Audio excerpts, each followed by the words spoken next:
আমি মৌমিতা মান্নান, এই বছর আলহামদুলিল্লাহ মেডিকেলে চান্স পেয়েছি। আর তোমাদের উদ্দেশ্যে, তোমরা কোন ব্যাচ? কত? এইচএসসি। এইচএসসি 26। যথেষ্ট সময় আছে, কিন্তু বলবো যে নিজেকে গুছায় নিতে। এটা মনে করেন যে আরো তো সময় আছে, পরে পড়বো, ওটা যেন না হয়, কারণ রিগ্রেট রাখা যাবে না। পরে যে যেন এটা আফসোস না হয় আমি তো ট্রাই করি নাই। নিজেরটা দিবা, বাকিটা আল্লাহ ভরসা। আর তোমরা কি মেডিকেল ইঞ্জিনিয়ার দুটাই তো আছো? সব মেডিকেল এবং ভার্সিটি সব আছে এখানে। আচ্ছা, মেডিকেল যখন কেউ প্রিপারেশন করবে তারপর একটু চল। আর হ্যাঁ, আগে তো এইচএসসি, ওটা ভালো মতো দিবা। আবার অনেকে থাকে না যে এইচএসসি বাদ দিয়ে আগে মেডিকেল, এই মানে প্রথম বছর ফার্স্ট ইয়ারে যেটা হয় যে সবার ওই জোশটা থাকে যে না আগে অ্যাডমিশন, এইচএসসিটা ধারে না। দেন সেকেন্ড ইয়ারে উঠে তাদের মনে হয় যে ইস আগে এইচএসসিটা দেই দেন অ্যাডমিশন। কিন্তু তুমি যদি এইচএসসিটা গুছায় নাও, তোমার অ্যাডমিশন অটোমেটিক্যালি অর্ধেক গুছায় যাবে, তোমার জন্য ইজি হবে লাস্টে যে। আর এটাই বলবো যে সবাই একটু ভালো মতো পড়াশোনা করো এখন থেকেই, কারণ রেগুলারিটি মেনটেন করতে হবে। নিয়মিত হইলে ইনশাআল্লাহ পরে যে যার যেটা থাকে আল্লাহর কপাল, আল্লাহ যেটা রাখে ইনশাআল্লাহ পেয়ে যাবা। ভালো করে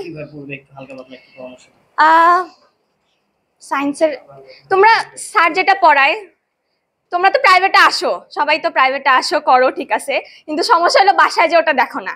ওটা না করলে কিন্তু কিছুই হবে না, কারণ প্রাইভেটে পড়ে স্যার যখন বুঝায় তখন মনে হয় হয়ে গেছে, পারছি, শেষ, 100তে 100। বাট লাস্টে যে মনে হয় যে আল্লাহ আমি তো কিছুই গুছাই নেই নাই, মানে স্পেশালি এইচএসসির আগে 2-3 মাসে এটা মনে হয় যে আমার আল্লাহ কিছু হয় নাই। তখন আবার একদল থাকে যে কোচিং এ মডেল টেস্ট দিয়ে বেড়ায়, সিলেবাস তো কিছুই হয় না, জাস্ট মডেল টেস্ট দেয়, 2টা 3টা দেয়, দিয়ে মনে হয় যে আল্লাহ তাহলে থাক মডেল টেস্ট দিব না, আমার তো পড়া হয়নি, আগে সিলেবাসটা গুছাই। এরকম হয়। তুমি যেটাই মানে যেটাতেই ভর্তি হও সেটা কন্টিনিউ করবা, একসাথে 3-4টা পড়ে কোনোই লাভ নাই। আর একটা পড়বা আর বাসায় যে সেটা একটু নিজে দেখবা যে সেটা তোমরা পারো কিনা। আর ইনশাআল্লাহ সবাই ভালো করে পড়াশোনা করো, আমার চেয়ে ভালো জায়গায় যাও, ক্যাম্পাসে যেন দেখা হয়। আসসালামু আলাইকুম।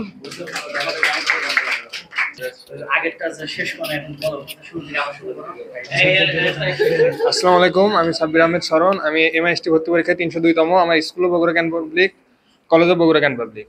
তো আমি যেটা বলতে চাচ্ছিলাম, আসলে আগের ব্যাচে বলতে চাইছিলাম কিন্তু বলা হয়নি।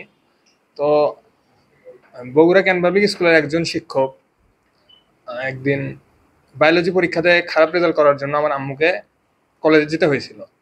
তো যাওয়ার পরে সেখানে বলা হয়েছিল যে আমি কোথাও চান্স পাবো না, আর প্রাইভেটে পড়বো, পড়ার পর মানে বাবা মাকে মানে এইটা কিছু কথা বলছিল। তো আলহামদুলিল্লাহ আমি চান্স পাইছি, আল্লাহর কাছে লাখো কোটি শুকরিয়া। আর একটা কথা বলবো কি, তোমরা সবাই একাডেমিক থেকে ঠিকঠাক পড়ো। কারণ আমার বিষয়টা আমি যেটা বলি, আমি একাডেমিকে তেমন একটা পড়াশোনা করিনি, যার ফলে অ্যাডমিশন ফেজে এসে মানে আমি খুব একটা ডিপ্রেশনের মধ্যে ছিলাম। ইভেন আমি যেখানে পরীক্ষা দিয়েছি আমার সেখানে নাম ওয়েটিং লিস্টে আসছে। তো যাই হোক, এটাই বলবো যে সবাই ভালো মতো পড়ো, বেসিকটা ক্লিয়ার রাখো, আর কোশ্চেন ব্যাংকগুলো ঠিকঠাক মতো সলভ করলে ইঞ্জিনিয়ারিং হয়ে যাবে ইনশাল্লাহ। তো এইটুকুই।